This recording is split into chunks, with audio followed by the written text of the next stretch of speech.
आप देख रहे हैं इंडिया न्यूज का डिजिटल प्लेटफॉर्म। आपके साथ मैं रचना बंसल। फ्लाइट में होने वाले झगड़े इन दिनों बड़े सामने आते हैं। उनके कई वीडियोस हैं जो सोशल मीडिया पर वायरल हो जाया करते हैं। ऐसी कई खबरें हमने भी पिछले दिनों आप तक पहुंचाई हैं, जिनमें सबसे बड़ा था एयर इंडिया की फ्लाइट में होने वाला पेशाब कांड, जिसमें शंकर मिश्रा जेल की सलाखों के पीछे है। ऐसे में अभी थोड़ी देर पहले खबर सामने आई है विस्तारा एयरलाइंस को लेकर।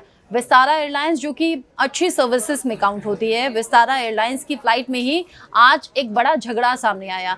झगड़ा हुआ, दरअसल बताया जा रहा है कि एक महिला थी, महिला नशे में थी और नशे में महिला क्रू मेंबर से झगड़ने लगी, उसकी लड़ाई होने लगी।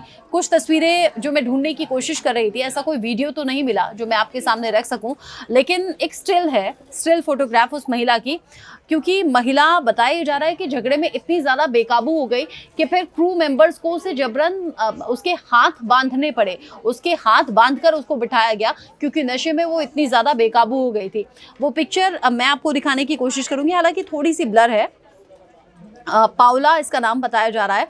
पाउला नाम की ये महिला है। जेबा आपको तस्वीर दिखाएंगी। ये वो महिला है जो फ्लाइट में महिला पैसेंजर नशे में थी। क्रू मेंबर्स के साथ न सिर्फ इसकी झड़प हुई है, बल्कि मारपीट भी इसके जरिए की गई है। क्रू मेंबर्स ने उसे बहुत समझाने की कोशिश की, लेकिन ये मानी नहीं। इतना ज़्यादा नशे में बेकाबू ये हो गई थी कि पहले तो सिर्फ कहासुनी हो रही थी, फिर मारपीट पर उतर आई। और जब महिला ने देखा कि क्रू मेंबर्स उसे रोक रहे हैं, तो फिर महिला ने इसी मारपिटाई में, इसी झगड़े में अपने कपड़े उतारने शुरू कर दिए।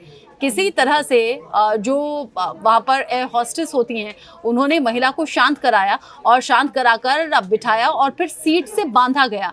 ये जो तस्वीर आप देख रहे हैं, इसमें आपको समझ में आ रहा होगा, हाथ दोनों पीछे की साइड हैं और पीछे की तरफ ये हाथ हैं, तो पीछे की तरफ ये बंधे हुए हैं। बहुत ध्यान से आपको देखना पड़ेगा, पीछे की तरफ ये महिला के हाथ बंधे हुए हैं। बताया जा रहा है कि महिला के पास था इकोनॉमी क्लास का टिकट, लेकिन वो बिजनेस क्लास में जाकर बैठ गई थी, सफ़र कर रही थी, अपनी मनमानी कर रही थी। कई बार क्या है, इस तरह की खबरें सामने आती हैं कि जो फ्लाइट में पैसेंजर्स होते हैं, जो यात्रा कर रहे होते हैं, उनके साथ बदसलूकी हो गई या फिर वो आपस में भिड़ गए। लेकिन ये मामला कुछ उल्टा दिखा। नशे में महिला दिखी। अक्सर पुरुषों की इस तरह की खबरें सामने आती थी। हालांकि मैं बिल्कुल नहीं कह रही कि महिलाएं नशा कर नहीं सकती, लेकिन नशे में बेकाबू हो जाना या इस तरह से मारपिटाई करना, ये ना तो पुरुष के लिए सही है और ना महिला के लिए सही है। पाउला नाम की ये महिला है जो नशे में थी और फिर इसे काबू करने के लिए देखिए किस तरीके से कंट्रोल करना पड़ा। इसके दोनों हाथों को पीछे बांध दिया गया है। हालांकि विस्तारा एयरलाइंस की तरफ से इस पर अभी कोई भी टिप्पणी नहीं की गई है। कोई भी जानकारी विस्तारा एयरलाइंस की तरफ से सामने आना बाकी है। लेकिन जब इस तरह की खबरें सामने आती हैं, जब इस तरह की मिसबिहेव की खबरें सामने आती हैं, तो बड़ा अचंभा होता है, बड़ी हैरानी होती है, क्योंकि ये एक नॉर्मल सी मानसिकता है कि फ़्लाइट में अगर सफ़र कर रहे हैं तो वेल ऑफ होंगे, पढ़ी लिखी फैमिली से बिलोंग करते होंगे, लेकिन पढ़ने लिखने के बावजूद जब इस तरह की घटनाएं सामने आती हैं तो शॉकिंग भी लगता है। खबर है, खबर के तौर पर ही आपके सामने रखी है। आपका इस खबर को लेकर क्या सोचना है, कमेंट करके बताइएगा।